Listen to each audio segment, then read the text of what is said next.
morning, everyone, and welcome to the second edition of Italy Corporate Day by Euroland Corporate.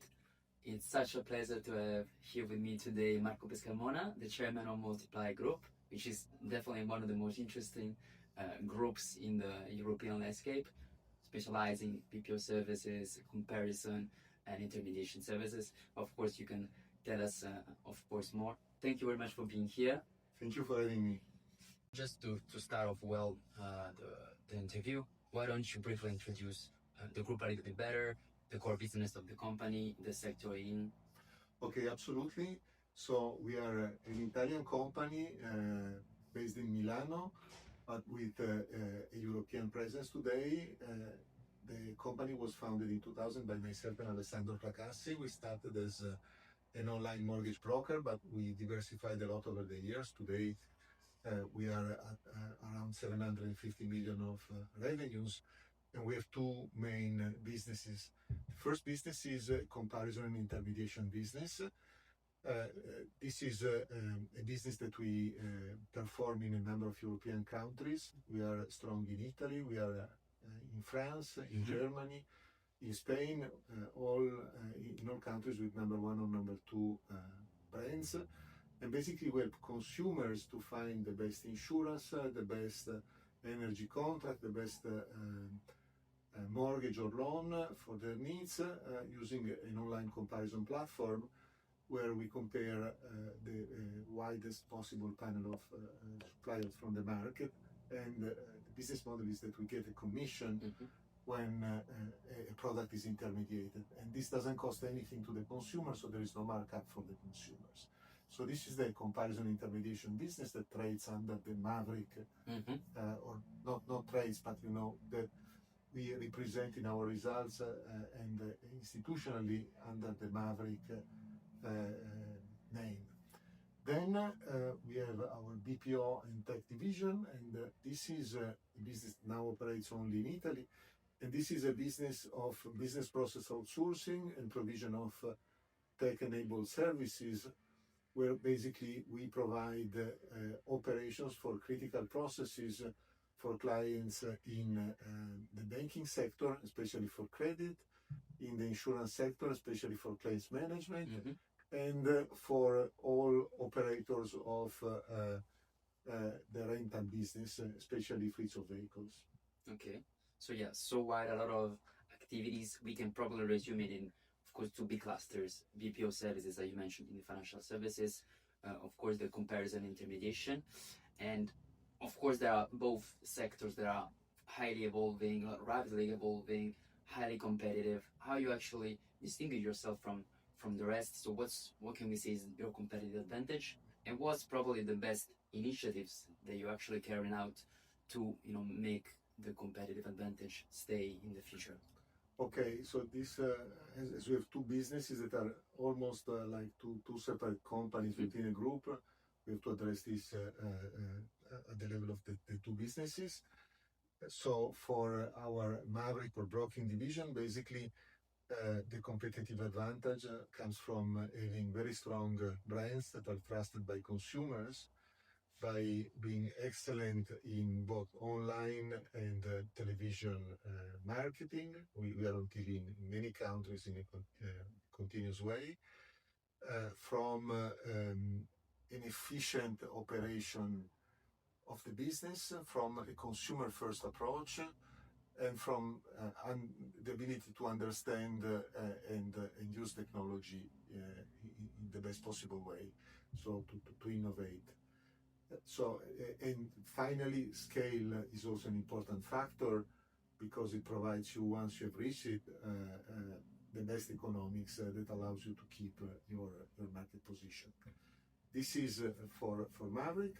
Instead, for our BPO and tech business, the first advantage is being a deep sectoral expert. So we know better about the sectors we are in than anybody in the industry, and quite often better than our clients. To be strong with technology, in particular, we only operate with proprietary IT platforms. That's a significant competitive advantage as well. And scale is also very important here. both because it allows us to manage capacity better, but also to be more efficient. So this is today what I would represent as the competitive advantages of our two divisions. Going forward, what is becoming important is the ability to use AI to the benefit of our businesses. And here it's different for the two divisions. For Maverick, it will be a matter of, I would think, first of all, start to diversify user acquisition away from just search engines, which is our main paid channel. Of course, we have a lot of people that come directly to us because of our well-known brands, but on the paid online marketing, it comes, most of the traffic comes from search engines today, and we think that in the future, this role will be taken in part by the chatbots, especially when ChatGPT will introduce in Europe advertising. So this could be an opportunity. Also, of course, there is an opportunity to improve our services by embedding AI components in the way we work, we serve our customers. And this will be for Maverick. For our BPO and tech division, what we do is we handle complex processes with a lot of uncertainties and that not fully standardized for our clients. This was always our strategy, because we didn't want to be replaced by or be competing with people just playing a labor market arbitrage. So we wanted to have complexity that needed experts. And this made it difficult to automate large chunks of our processes. Now with AI, it is possible to automate more things than before, but it is also complicated. So here the challenge and the opportunity is to embed AI to increase our productivity on one end, so that we are more efficient, and on the other end, this embedding of AI tools will enable us to develop new service propositions to our clients.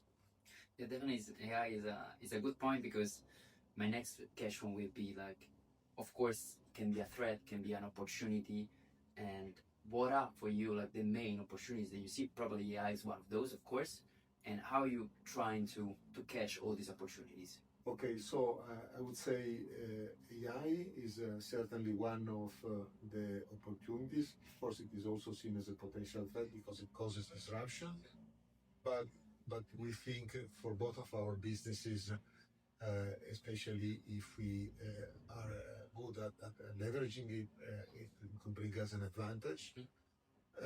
I think that the other opportunity that we have in front of us now is really coming from the market, and what we have seen in the last 3-4 months is a derating of our stock, as it happened with many other like tech or online businesses.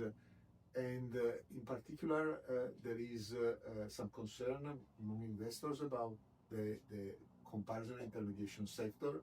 We don't share these concerns. Of course, there is uncertainty, but we are positive about the outlook of our sector, and we think that this situation of depressed valuations will create M&A opportunities. And of course, our firepower is limited by our size, but if the situation stays, we might find some new opportunities for expansion for Maverick in Europe, either in the countries where we are present or also in other countries. Okay, so of course a lot of opportunities. The opportunities that you had, you demonstrated that you were really able, to catch them all at this moment. Be probably better than some competitors at this point. But if we can say, in terms of new objectives, because financials were good, 2024, 2025, the results that you delivered were of course good in terms of top line, margin as well in both divisions. But like looking forward in probably in the next 3 to 5 years, what would you think it would be your main objectives, or what are your strategic objectives in the next 3 to 5 years? Actually, our focus will be on delivering organic performance. We had double-digit organic growth for Maverick for many years, and we would aim to achieve the same for the future, mainly driven by increasing penetration of comparison, which is still marginal in most European countries compared to other distribution channels. So it accounts for between 5 and 15% in most product markets in continental Europe. So this could grow significantly in the future. So this would be I would say the ambition for Maverick. For BPO also, it's a matter of organic growth. Also thanks to the improvements that we can achieve with AI, we think we can continue to grow organically or possibly even accelerate this organic growth. Today we are focused in Italy, and our focus is really not so much on winning against competitors, but it's on convincing Italian institutions to outsource activities. And so I think growth should come from that. And across the board, I think, and this would really be the focus. And then to the side, there will be opportunities coming from M&A that I mentioned before. And these will depend on what is available in the market and at what prices, certainly for Maverick. Also, we might want to consider in the future also international opportunities, or at least start thinking about it for our BPO and Tech division, because we've been very successful with the other part of the business. And so maybe in a selective manner, we could start thinking about, whether there are things to do also in other countries. Okay, interesting, because of course, growth has to be, achieved, and definitely the financial market, it's there and might accelerate this growth, can give, of course, a boost to your development. So looking from an investment point of view, what do you think, why do you think Moltiply is a good investment opportunity, especially for the, let's say, French investors here? Oh, I think for an investor, it's today a very good opportunity, in particular because of the stock price, because our stock price, as I said, has derated.